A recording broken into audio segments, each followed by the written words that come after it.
Assalamualaikum. Debaran makin terasa Awak akan berentak lah esok untuk paper fizik 2022. Okey, soalan tanya cari maksud frekuensi ambang. Beri maksud frekuensi ambang. So dekat sini, di sini awak punya frekuensi ambang. Okey, koordinat pada paksi X. So dia tanya maksud frekuensi ambang. Awak akan tulislah dia adalah frekuensi minimum yang menghasilkan kesan fotoelektrik. Dia terhasil waktu bila tu? Dia terhasil semasa ada pancaran dekat logam. Kalau boleh ingat gambar rajah dia, okey. Di situlah berlakunya frekuensi ambang. Tentukan frekuensi ambang logam P. Awak tengok pada gambar rajah saja. Logam P itu berada paling kiri, so dia 6.64 10 kuasa 14. Dan Q itu sebelah dia lah. Okay, awak salin saja.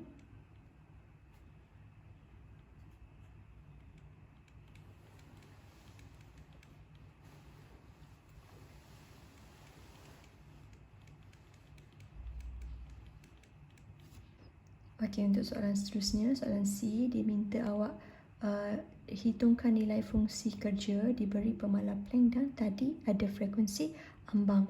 So awak punya formula yang relate dengan frekuensi ambang yang ni lah. Okey, untuk dapat fungsi kerja bagi metal P, awak masukkan saja nilai pemalar Planck given, masukkan frekuensi ambang dia tadi,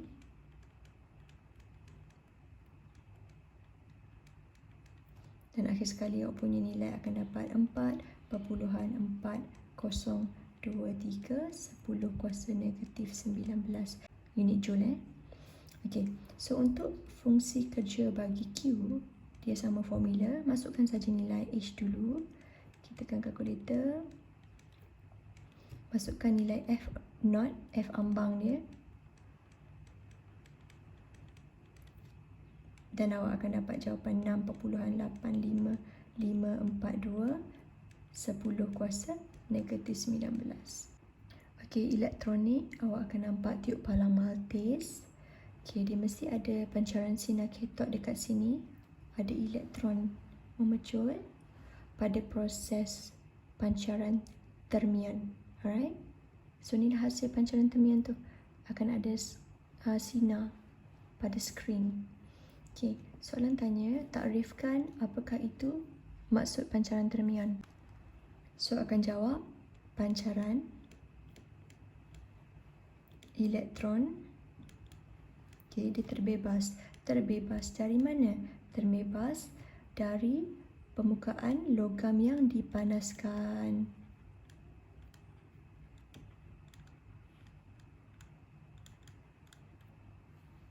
Okay, soalan B. Bagaimana tiup itu memancarkan sinar pada skrin? So, mesti dia start daripada objek awal.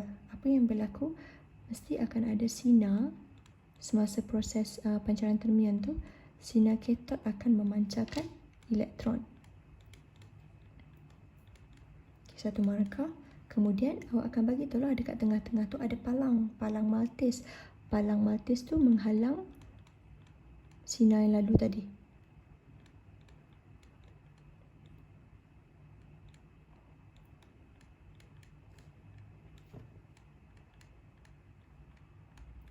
Akan menyebabkan kesan pendaflor berlaku.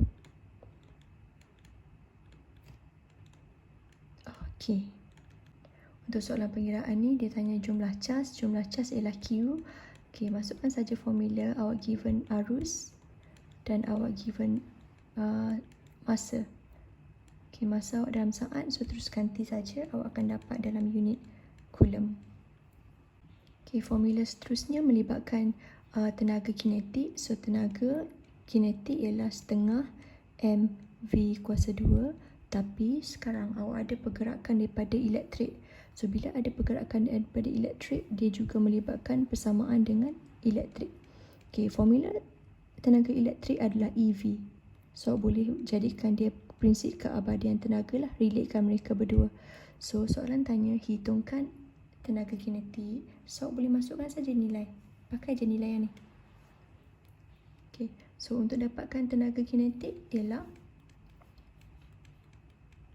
tenaga kinetik bersamaan EV, masukkan saja E awak tu elektron, masukkan, kemudian awak punya V adalah 5000. So bila awak tekan kalkulator, awak akan dapat 8 darab 10 kuasa negatif 16 joule. Okey, soalan nombor 6 ialah soalan melibatkan daya 2. So dekat sini awak akan nampak objek itu pegun. So bila pegun bermakna dia stabil lah. Okay. So dia punya circulation dia adalah satu arah antara semua daya yang terlibat. Alright. Sekarang dia tanya maksud daya. So daya ini adalah kesan ataupun dia adalah satu tindak balas untuk menolak atau menarik. Itu adalah daya. Okay, next. Berapakah berat pasu itu? Pakai saja formula mg, tengok jisim dia. Tadi kita tengok jisim dia 1. Masukkan saja graviti. Awak punya nilai akan dapat 9.81 dan unit berat adalah Newton. Baiklah, soalan C adalah melibatkan perbandingan gambar rajah, perbandingan tegangan. First awak akan kata perbandingan tegangan sudut. Awak kena tengok sudut. Lepas tu awak kena tengok tension, tegangan. Dan kemudian awak kena tengok juga lagi satu tension. Pertama, tension terhadap 2, yang kedua terhadap 3. So, akan tulis 20 dengan 60. So, akan tulis sudut yang pertama tu lebih kecil. Sudut gambar rajah pertama lebih kecil.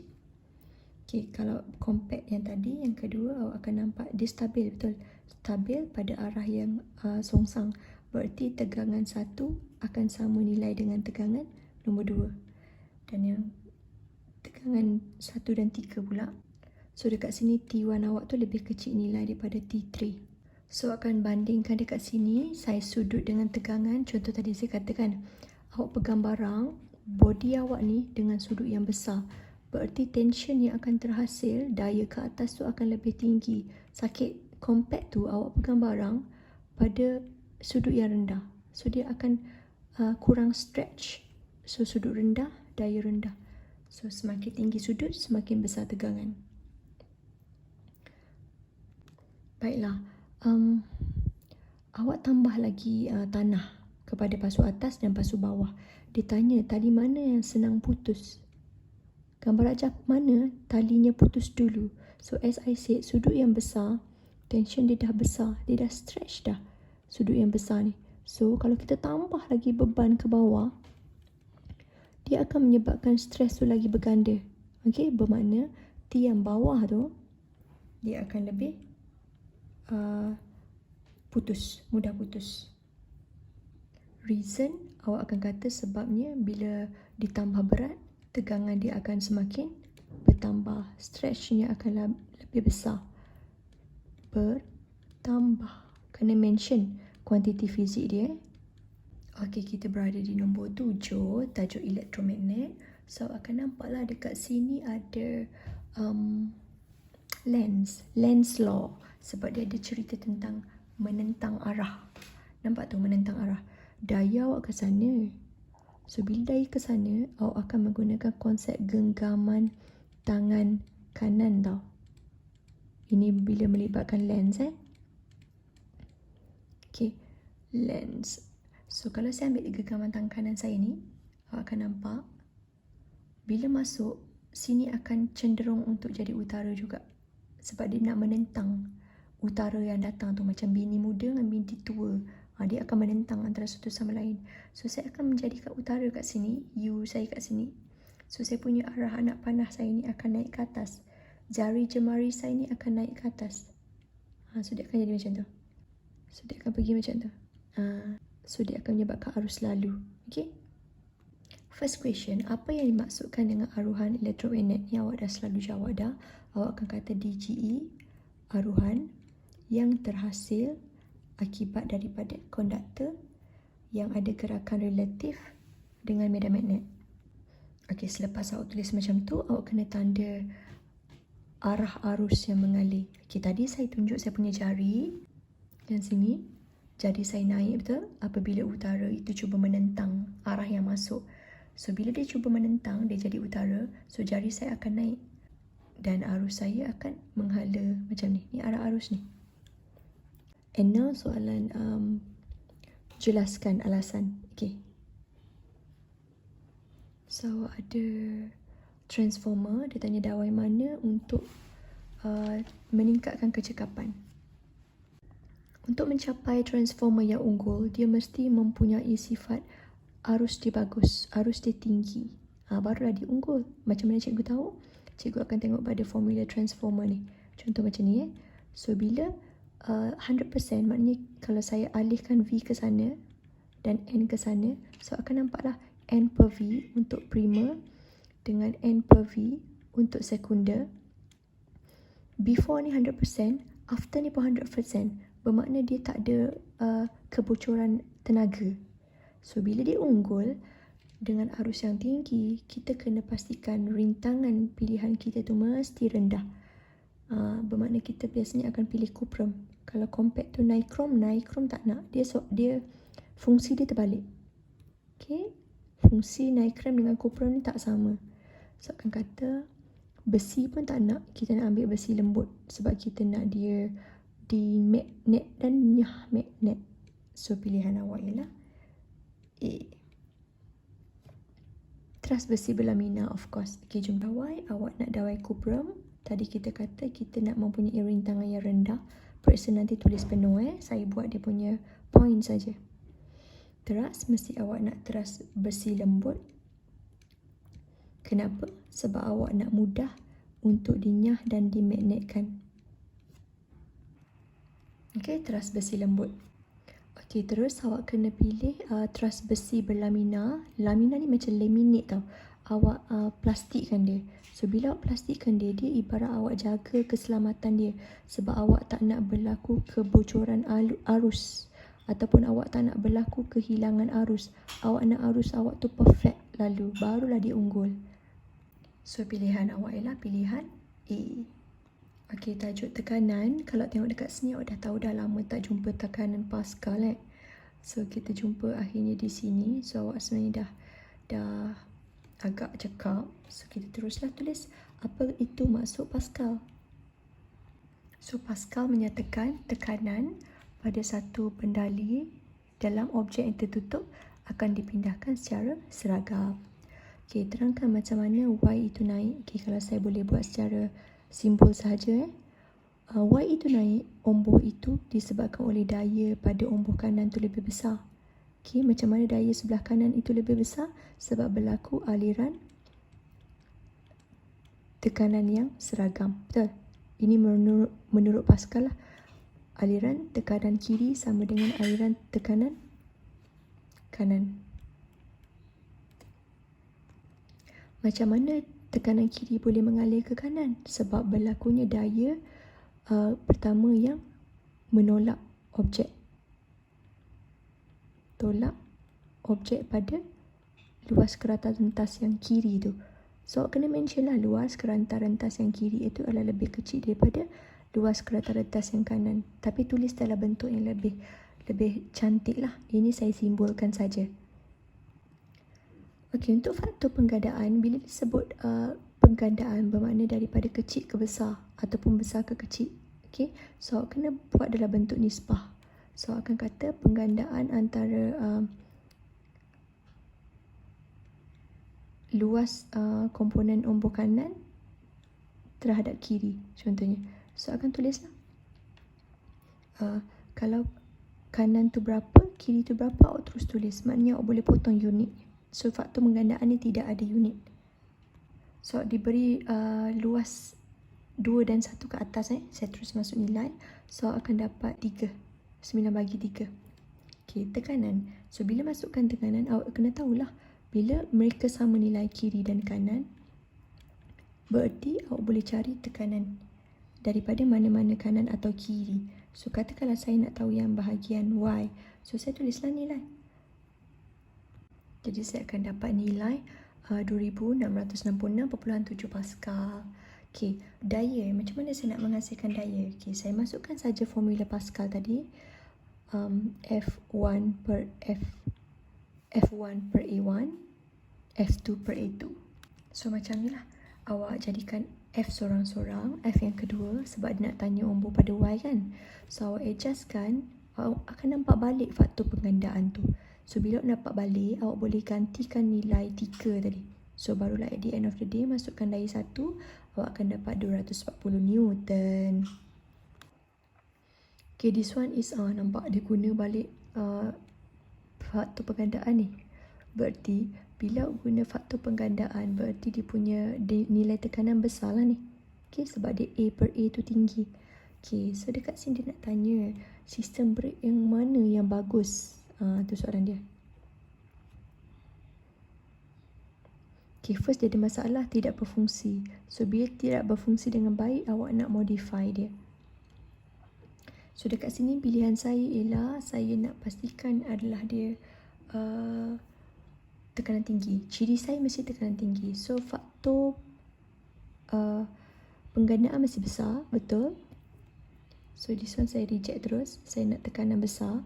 So saya tak nak takat yang rendah. Saya nak takat tinggi. Barulah dia susah untuk diubah kepada wap daripada cecair tu. Kemudian material, saya nak material yang kuat. Kuat antara besi dan keluli, keluli lagi kuat. So pilihan saya ialah P. Okay, saya akan catat dia punya alasan. Sebaiknya cari alasan yang paling mudah, iaitu awak akan catat tekanan tinggi akan terhasil. Tu dia penuh lah, TINGGI. Okay, ini pun boleh saling balik, tak ada masalah. Menghasilkan tekanan yang tinggi. Cuma takat ni lah kita nak menghalang cecair bertukar kepada wap dengan mudah. Okay, contohnya macam ni, awak pun tulislah kenapa kita pakai keluli, dia tahan karat ataupun dia kuat. Soalan terakhir kita berada dekat sini. Okay, ini soalan terakhir kita. Awak ada comparison antara mentol filament M yang awak nampak terang ni compared to filament N. Okay, apa yang berbezanya awak menggunakan tungsten yang nipis dan satu lagi tungsten yang tebal? Bermakna dia akan cerita tentang hubungan di antara rintangan dengan kerintangan, panjang dawai dan ketebalan luas permukaan. That's why dia akan kata bila berubahnya rintangan, dia akan berubahnya arus dan berubahnya kecerahan mentol. So first question dia akan tanya apakah yang dimaksudkan dengan 6 volt dan 24 watt. So awak kena make sure awak tulis bersama dengan device awak yang awak guna tadi. Sorry tulis pada Microsoft Word ni tulisan sangat tersangkut-sangkut. So tengoklah dekat sini, saya akan tulis balik 24 watt, tapi saya akan tulis dalam bentuk joule per saat. Okay, lepas tu saya tulis bekalan voltan dengan nilai kepada device apa, mentol filament tadi kan. Okay, next dia suruh bandingkan bacaan first emitter, second kecerahan.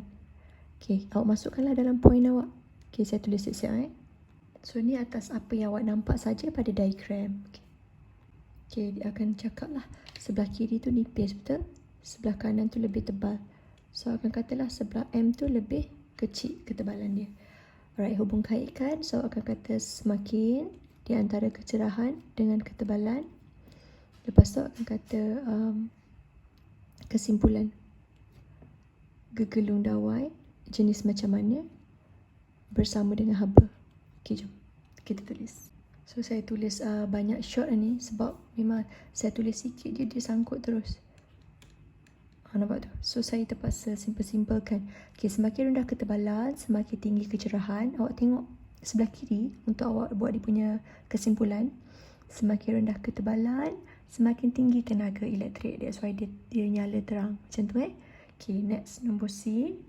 Kata kunci dia adalah untuk menjimatkan cahaya. So bila dia menjimatkan cahaya, dia tak nak kalau mentol tu pakai dia nak pendaflar je.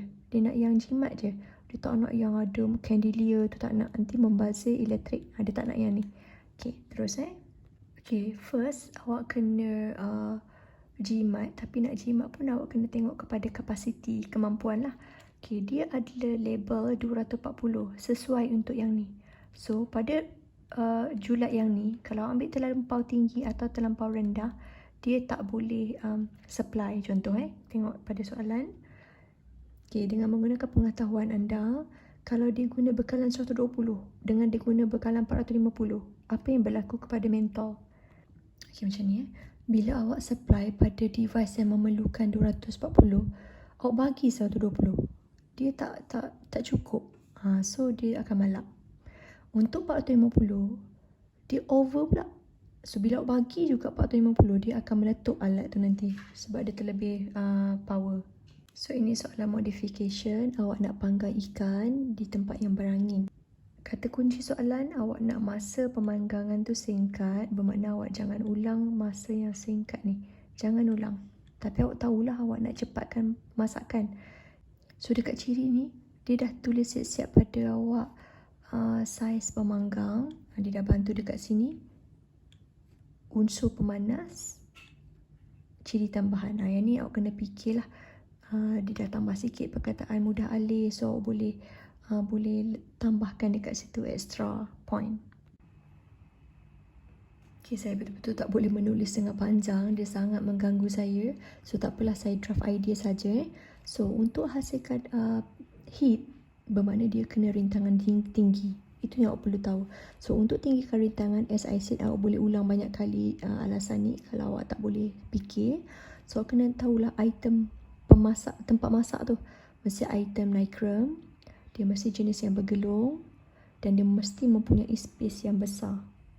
Saiz pemanggang tu mesti besar supaya dapat masak dengan banyak. Kemudian mesti ringan. Bila ringan, dia punya ketumbatan rendah. Mudah dikendalikan. Kalau boleh ada penutup supaya haba tidak terbebas dan mempunyai muatan haba tentu yang rendah. Waktu ni awak hati-hati, jangan guna perkataan masa yang singkat. Jangan ulang ayat atas. So awak boleh modify kepada perubahan suhu yang besar. Okay. Good luck for SPM nanti untuk semua calon SPM 2022 dan mereka-mereka yang terlibat dalam belajar teknik menjawab dengan saya selama 20 series ini. Very good luck. Terima kasih. Assalamualaikum.